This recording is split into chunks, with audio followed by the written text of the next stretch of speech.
At ayan mga ka-crypto, pinag-uusapan po ngayon ang pinakahuling pahayag mula po sa isang kilalang veteranong investor na nakilala bilang digital asset investor.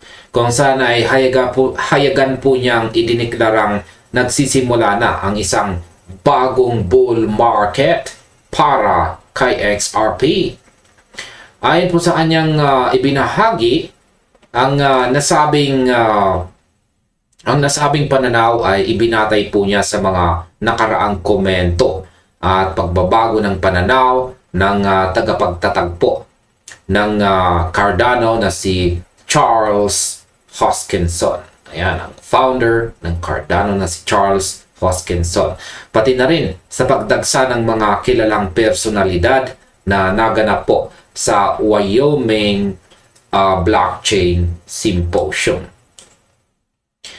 Sa kanyang pagsusuri, ipinakita niya na habang ang ilang mga eksperto ay nananatiling nag-aalinlangan ilang araw bago ang conference, ang atmosphere sa mismong pagtitipon ay nagdala ng malaking pagbabago sa mood ng mga leader ng industriya. Ayan, sabi nga niya dito, everybody's getting bullish. Sa aking opinyon, ang pagbabagong ito sa sentiment ng mga taong nasa tuktok ng industriya ay isang mahalagang senyales na hindi na natin dapat baliwalain. Ang ganitong klaseng emosyon sa market ay madalas na nagiging pundasyon ng mas malalaking paggalaw ng presyo sa mga susunod na buwan dahil sa muling pagbalik ng kumpiyansa mula sa mga pangunahing kalahok o kasali sa buong mundo. Ngayon ay ano nga ba ang kahalagahan ng Wyoming Blockchain Symposium sa industriya? Ayan, para mas maintindihan po natin ang bigat ng kaganapang ito, si Charles Hoskinson po mismo ay naglarawan siya po mismo ay naglarawan sa nasabing symposium bilang isang napakalaking pagtitipon ng mga pinakamaimpluwensyang tao sa buong industriya ng cryptocurrency. Inihambing pa niya ito sa tanyag na pagtitipon sa Jackson Hole at tinawag itong parang builder group of crypto. Ayan, ang builder group of crypto.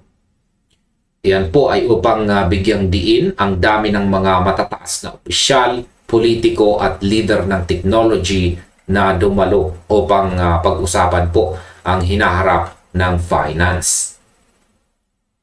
Ayon po kay Hoskinson, ilan sa mga malalaking pangalan na namataan po sa naturang conference ay sina Ripple CEO Brad Garlinghouse, yan, at ang nagtatagpo kay Binance na si Changpeng Zhao.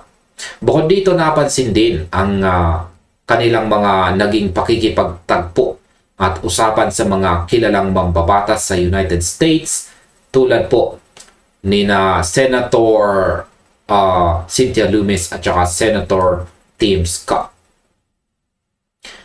Sa aking pananaw, ang direktang ugnayan po sa pagitan ng mga pangunahing leader ng crypto at ng mga gumagawa ng batas ay nagpapakita na ang industriya ay lumilipat na mula sa pagiging isang eksperimento patungo sa pagiging isang lehitimo at pinagkakatiwalaang bahagi ng tradisyonal at makabagong sistema ng global finance. Paano naman po inilarawan ang atmosphere at ang pagbabalik ng kumpiyansa? Idinitalya rin sa mga usapan sa symposium na ang mga naging usapan po ay nakatutok ng lubos sa regulatory clarity.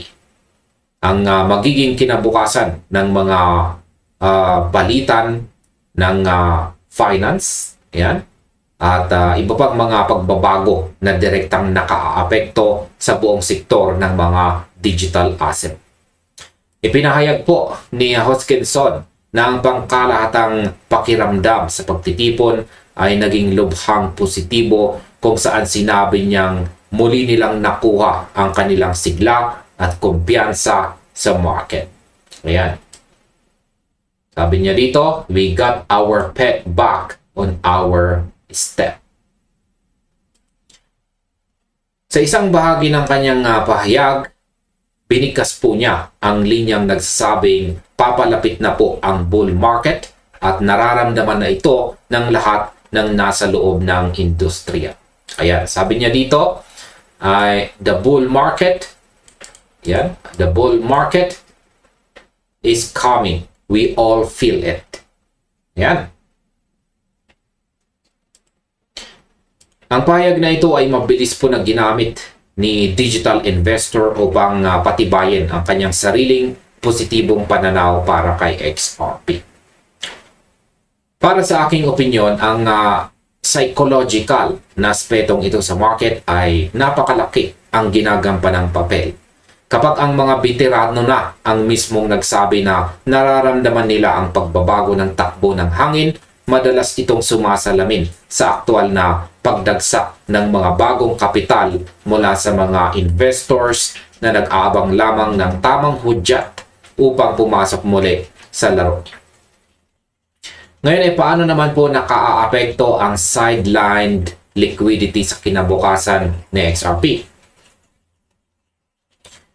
Bukod sa mga personal na pananaw ng mga leader, itinuon din ni digital asset investor ang kanyang pansin sa mas malaking saklaw ng buong sektor.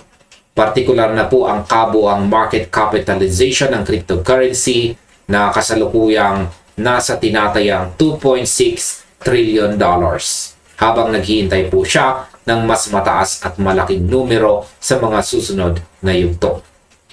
Ang ganitong pananaw ay nagpapakita na ang focus ay hindi lamang nakasalalay sa isang tiyak na presyo, kundi sa pangkalahatang pagpapalaki ng buong ecosystem. Ang mga pahayag na ito ay umani rin ng reaksyon mula sa iba pang mga membro ng community, tulad po ng komento mula kay Vincent Scott.